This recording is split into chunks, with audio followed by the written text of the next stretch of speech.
ಏನಾರ ಅಕ್ಕಿದ್ದಕ್ಕೆ ಹೋಗ್ಲಿ ಇರಪ್ಪ ಇರಪ್ಪ ಇರಪ್ಪ ಐತಿರಪ್ಪ ಮಾಡ್ಕೊಡ್ತೀವಿ ಕಣಪ್ಪ, ಅದು ನಡೀತಾ ಇದೆ.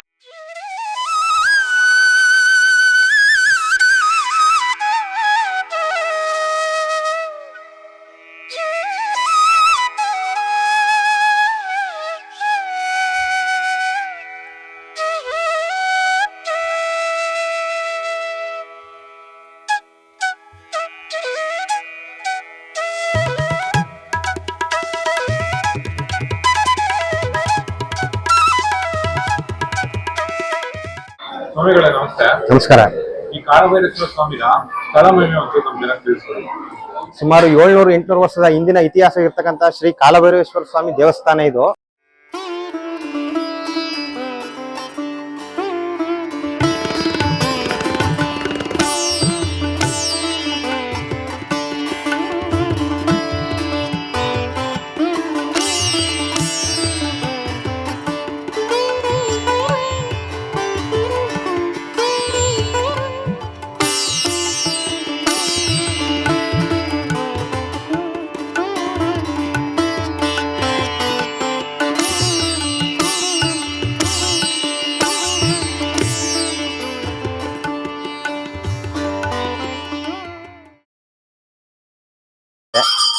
ಇಲ್ಲಿ ಇದು ಸುಮಾರು ಸಾವಿರಾರು ವರ್ಷಗಳಿಂದ ಸಾವಿರಾರು ಭಕ್ತರು ಇದ್ದಾರೆ ಇಲ್ಲಿಗೆ.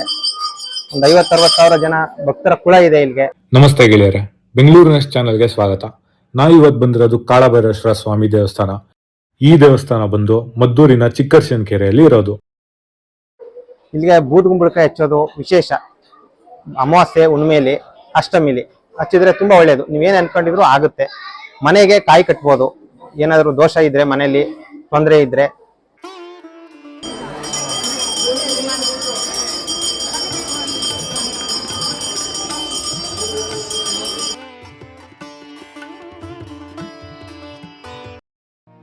ಭೈರವ ಎಂದರೆ ಮಹಾದೇವ ಶಿವನ ಉಗ್ರ ಅವತಾರ. ಕಾಳ, ಅಸಿತಾಂಗ, ಸಂಹಾರ, ರೂರು, ಕ್ರೋಧ, ಕಪಾಲ, ರುದ್ರ ಮತ್ತು ಉನ್ನಾಗ ಈ 8 ಅವತಾರಗಳಲ್ಲಿ ಕಾಲಭೈರವ ಮೊದಲನೆಯವನು. ಕಾಲಭೈರವ ಎಂದರೆ ಕಾಲಗೌರ್ಯ, ಸಮಯ ಮತ್ತು ಸಂಹಾರದ ಅಧಿಪತಿ. ಆತನ ಕೃಪೆ ದೊರೆತರೆ ಭಕ್ತರ ಕಷ್ಟಗಳು ದೂರವಾಗುತ್ತವೆ, ಭಯ ನಿರ್ವಹಣೆಯಾಗುತ್ತದೆ ಎಂಬ ನಂಬಿಕೆ ಅಚಲವಾಗಿದೆ. ಈ ದೇವಾಲಯದ ವಿಳಾಸ ಶ್ರೀ ಕಾಲಭೈರವೇಶ್ವರ ಸ್ವಾಮಿ ದೇವಾಲಯ, ಚಿಕ್ಕ ಅರಸೀಕೆರೆ ಅಂಚೆ, ಮದ್ದೂರು ತಾಲೂಕು, ಮಂಡ್ಯ ಜಿಲ್ಲೆ, ಕರ್ನಾಟಕ.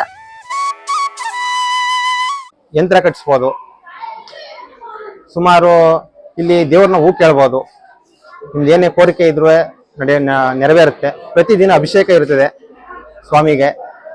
ಇಲ್ಲಿ ಕಾಲಭೈರವೇಶ್ವರನ ಅಂಶವಾಗಿರ್ತಕ್ಕಂತಹ ಇಲ್ಲಿ ನಂದಿ ಕಾಲ ಬಸಪ್ಪ, ಅದನ್ನ ದಾಟ್ಸ್ಕೋಬಹುದು. ನಿಮ್ದು ಏನೋ ಕಷ್ಟ ಇದ್ರೆ, ಮಕ್ಕಳಾದೇ ಇದ್ರೆ, ಇನ್ನು ಬೇರೆ ಏನೇ ಸಮಸ್ಯೆ ಇದ್ರು ಅದು ದಾಟ್ಸ್ಕೊಂಡ್ರೆ ಒಳ್ಳೇದು. ಪಾದ ಕೇಳ್ಬೋದು. ನೀವು ಅನ್ಕೊಂಡ್ರೆ ಕೆಲಸ ಆಗುತ್ತೆ ಅಂತಂದ್ರೆ ಬಲಗಾಲ್ ಕೊಡುತ್ತೆ. ನಿಮ್ದು ಆದ್ಮೇಲೆ ನಿಮ್ದು ಏನಿದೆ ಅದನ್ನ ನೀವು, ನಿಮ್ ಸೇವೆ ಏನಿದೆ ಅದನ್ನ ಸಲ್ಲಿಸ್ಬೋದು. ಹಾಗೆ ಮನೆ ಹೊಸ ಗೃಹ ಪ್ರವೇಶ, ಇಂಥ ಶುಭ ಸಮಾರಂಭಗಳಿಗೆ ಬಸಪ್ಪನ ಕರ್ಕೊಂಡೋಗಿ ಪೂಜೆ ಮಾಡ್ತಾರೆ. ಇಲ್ಲಿ ಯುಗಾದಿ ಆದ 2ನೇ ಭಾನುವಾರ ತುಂಬಾ ವಿಜೃಂಭಣೆಯಿಂದ ಜಾತ್ರೆ ಮಹೋತ್ಸವ 1 ವಾರಗಳ ಕಾಲ ನಡೆಯುತ್ತೆ. ಈ ದೇವಸ್ಥಾನದ ಪವಾಡದ ಬಗ್ಗೆ ಹೇಳೋ ಅವಶ್ಯಕತೆನೇ ಇಲ್ಲ ಅನ್ಕೋತೀನಿ. ಯಾಕಂದ್ರೆ ನೀವೇ ವಿಡಿಯೋದಲ್ಲಿ ನೋಡಿದ್ರೆ, ಒಂದ್ಸತಿ ಈ ಬಸಪ್ಪನ ಹತ್ರ ಹರಕೆ ಏನಾರ ಇಟ್ಕೊಂಡು ತೀರಿಸದೆ ಹೋದ್ರೆ ನಿಮ್ಮನ್ನ ಹತ್ರನೂ ಸೇರ್ಸಲ್ಲ. ಹತ್ರ ಸೇರ್ಸದ್ ಬಿಡಿ, ದೇವಸ್ಥಾನದಿಂದ ಆಚೆ ದಬ್ಬವರೆಗೂ ನಿಮ್ನ ಬಿಡಲ್ಲ.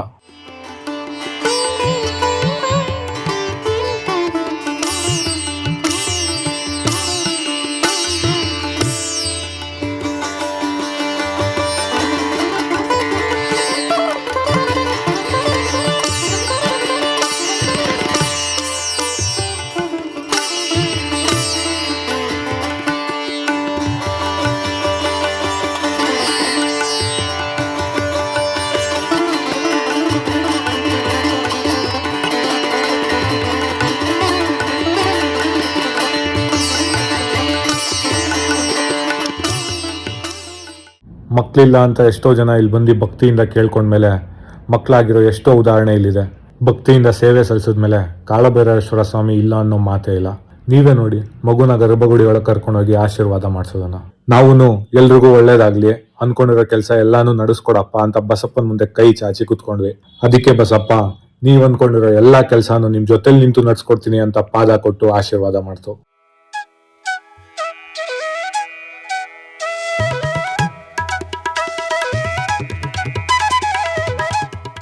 ಇಷ್ಟೊಂದು ಪವಾಡ ನಡೆಯೋ ಈ ದೇವಸ್ಥಾನಕ್ಕೆ ನೀವೇನಾರ ಬೆಂಗಳೂರಿಂದ ಬರಬೇಕು ಅಂದ್ಕೊಂಡಿದ್ರೆ ಬರೀ 90 ಕಿಲೋಮೀಟರ್ ಆಗುತ್ತೆ. ಅದೇ ನೀವೇನಾರ ಮೈಸೂರಿಂದ ಬರಬೇಕು ಅಂದ್ಕೊಂಡಿದ್ರೆ ಬರೀ 70 ಕಿಲೋಮೀಟರ್ ಆಗುತ್ತೆ.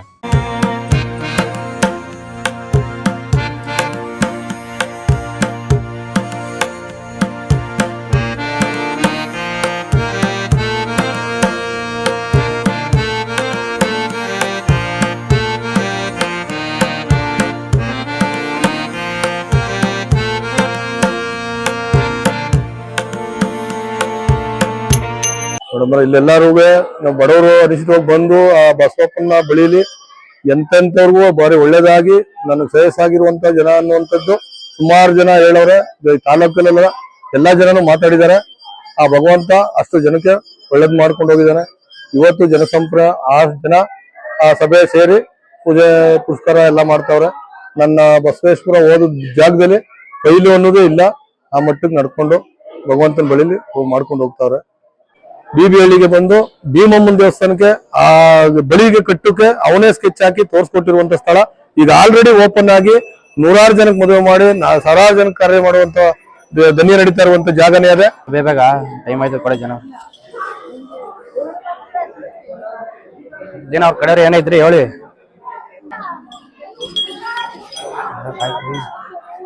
ಕೊಡಪ್ಪ ಈಗ ಹಾಕ್ತಾರೆ.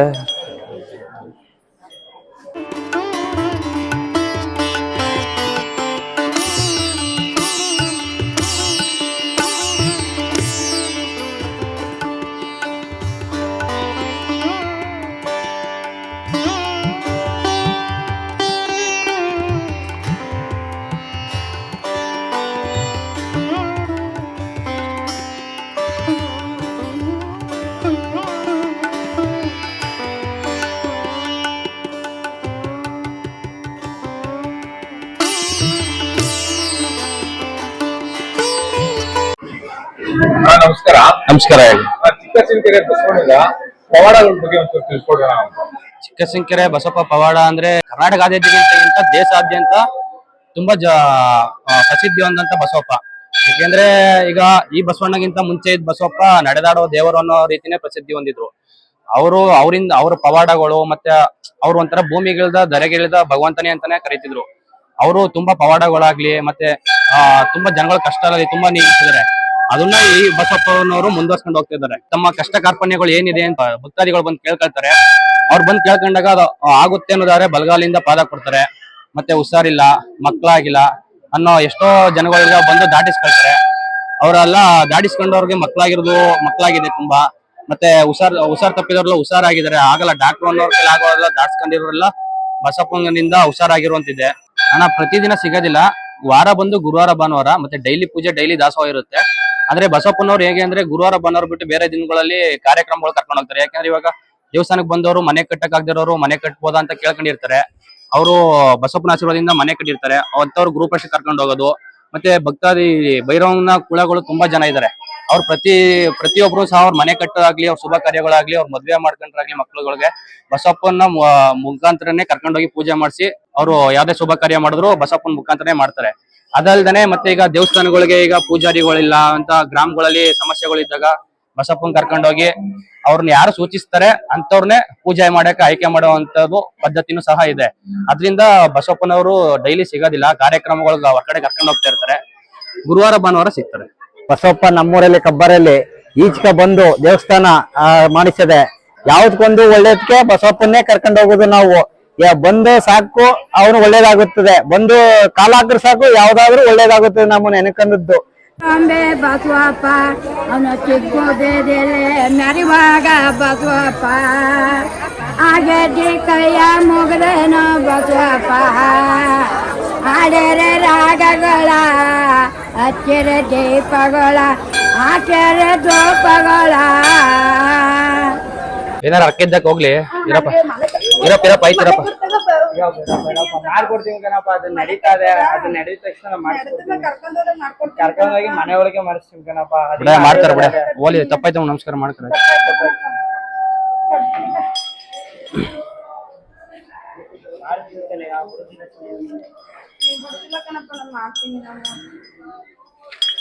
ಬಿಡಪ್ಪ ಆಯ್ತು, ಈಗ ಮಾಡ್ತಾರೆ ಬಿಡ ಆಯ್ತು. ಮಾಡ್ತೀನಿ ಕಣಿ ಮಾಡ್ತೀನಿ, ಅದು ಅರ್ಧಕ್ಕೆ ನಿಂತಾರೆ, ಮಾಡೇ ಮಾಡ್ತೀನಿ, ಬರೋದಿಲ್ಲ ಕಣಿ ಅದ. ನಮ್ಗೆ ನಮ್ ಮನೆ ಇರ್ಲಿಲ್ಲ, ನಾವ್ ಮನೆ ಮಾಡ್ಬೇಕು ಅಂತ ಅರ್ಕೆ ಮಾಡ್ಕೊ ಬಂದ್ವಿ ಇಲ್ಲಿಗೆ. ಪಾದ ಕೊಡ್ತು ಬಸವಪ್ಪ. ಅಪ್ಪ ನಮ್ಗೆ ಇರಕ್ ಮನೆ ಇಲ್ಲ, ಒಂದ್ ಮನೆ ಕಟ್ಟ ಭಾಗ್ಯ ಕೊಡಪ್ಪ ಅಂತ ಕೇಳ್ದೆ. ಹೋದ್ ವರ್ಷ ಕೇಳಿದೆ, ಈ ವರ್ಷ ಮನೆ ಮಾಡಿದೀನಿ. ಮತ್ತೆ ನಾವ್ ತುಂಬಾ ಕಷ್ಟದಲ್ಲಿದ್ವಿ. ಆಗ ನೆನ್ಸ್ಕೊಂಡಿದ್ದಂಗೆಲ್ಲ ನಮ್ಗೆ ಒಳ್ಳೇದಾಗೈತೆ. ನಮ್ ಈ ಅಪ್ಪನ್ ನೆಂಬಿದಿ ತುಂಬಾ ಒಳ್ಳೇದಾಯ್ತು ನಮ್ಗೆ. ನಮ್ ಮಗನ್ಗೆ ನಾವು ನಮ್ಮ ಅಣ್ಣ ತಮ್ದಿರೆಲ್ಲ ಗುಡ್ಡನ್ ಪಡಿತಿದ್ದ ನಮ್ಮ ಮನೆ ದೇವ್ರಿಗೆ. ನಾವು ಮಾಮೂಲಿ ಎಲ್ಲಾ ತರಾನು ಹೋಗಿ ನಿಂತಿದ್ವಿ ದೇವಸ್ಥಾನದ ಹತ್ರ. ಮತ್ತೆ ಎಲ್ಲಾ ಅಣ್ಣ ತಮ್ದಿರ್ ಹುಡುಗ್ರೆಲ್ಲಾ ನಿಂತಿದ್ರುವೆ ನಮ್ ಮಗನ್ನೇ ಆಯ್ಕೆ ಮಾಡಿ ಗುಡ್ಡನ್ ಪಡೀತು ಬಸವಪ್ಪನೆಯಿಂದಾನೆ. ನಮ್ಗೆ ಅನ್ನ ಆಯ್ತು. ನಾವು ಇವತ್ತಿನ ದಿನ ಬದುಕ್ತಾ ಇರೋದು ಬಸವಪ್ಪನಿಂದಾನೆ. ಅದನ್ನ ನಾವ್ ಇರೋ ತನಕ ನೆನ್ಕೊಂಡಿದೀವಿ.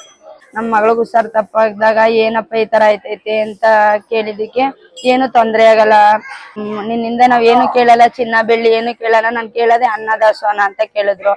ಆವಾಗಿಂದ ನಾವು ವರ್ಷ ನಾನು ಇರೋ ತನಕನು ಅನ್ನದಾನ ಮಾಡ್ತೀನಿ. ಎಷ್ಟು ವರ್ಷದಿಂದ ಇಲ್ಲಿ ಅನ್ನದಾನ ಮಾಡ್ತಾ ಇದ್ದಾರೆ? ಇಲ್ಲಿ ಸುಮಾರು ಒಂದು 25 ವರ್ಷದ ತಾವಿಂದನೂ ಬಸವಪ್ಪನ ಸಮೂಹದಲ್ಲಿ ನಡ್ಕೊ ಬರ್ತಿದೆ. ಅನ್ನದಾಸ ಅಂತ ಅಂದ್ರೆ ಪ್ರತಿದಿನ ಪ್ರತಿನಿತ್ಯ ಅನ್ನದಾಸೋಹ ನಡೆಯುತ್ತೆ. ಅದ್ರಲ್ಲಿ ಮೇನ್ ಏನಪ್ಪಾ ಅಂತ ಅಂದ್ರೆ ಗುರುವಾರ ಮತ್ತೆ ಭಾನುವಾರ ಇರುತ್ತೆ.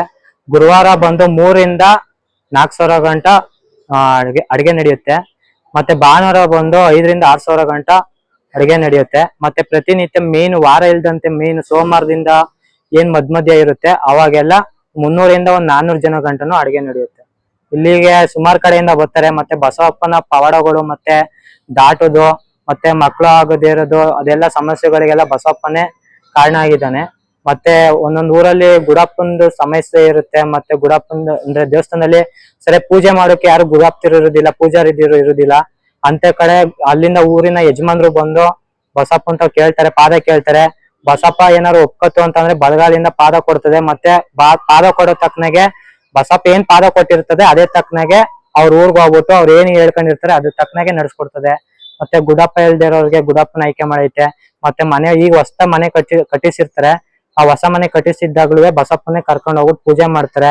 ಮತ್ತೆ ಬರ್ತಡೇ ಅಂತ ಆಗ್ಲಿ ಮತ್ತೆ ಜೋಗಿ ಬಿಡೋದಾಗ್ಲಿ ಮತ್ತೊಂದು ಕಾರ್ಯಕ್ರಮಕ್ಕೆಲ್ಲ ಬಸಪ್ಪನ್ನೇ ಕರ್ಕೊಂಡು ಹೋಗ್ತಾರೆ. ಮತ್ತೆ ಹಲವಾರು ಕಡೆಯಿಂದನು ಸುಮಾರು 800 ವರ್ಷ ಇತಿಹಾಸ ಹೊಂದಿದೆ ಕ್ಷೇತ್ರ. ಇಲ್ಲಿನ ಮೇನ್ ಏನಪ್ಪಾ ಅಂದ್ರೆ ಕ್ಷೇತ್ರದಲ್ಲಿ ಏನಪ್ಪಾ ಅಂತ ಅಂದ್ರೆ ಒಂದು ಕಾಳಭೈರವ, ಇನ್ನೊಂದು ಬಸಪ್ಪನ ಪವಾಡಗಳು ಅಂತಾನೆ ತುಂಬಾ ಹೆಸರುವಾಸಿಯಾಗಿದೆ.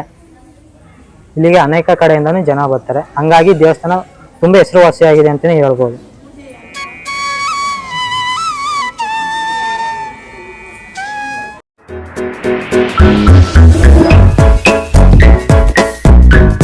ಈ ವಿಡಿಯೋ ನಿಮ್ಗೆ ಇಷ್ಟ ಆಗಿದ್ರೆ ಲೈಕ್ ಮಾಡಿ, ನಿಮ್ಮ ಫ್ರೆಂಡ್ಸ್ ಆ್ಯಂಡ್ ಫ್ಯಾಮಿಲಿ ಜೊತೆ ಶೇರ್ ಮಾಡಿ, ಹಾಗೆ ಸಬ್ಸ್ಕ್ರೈಬ್ ಮಾಡೋ ಮುಖಾಂತರ ನಮ್ಮನ್ನ ಪ್ರೋತ್ಸಾಹಿಸಿ.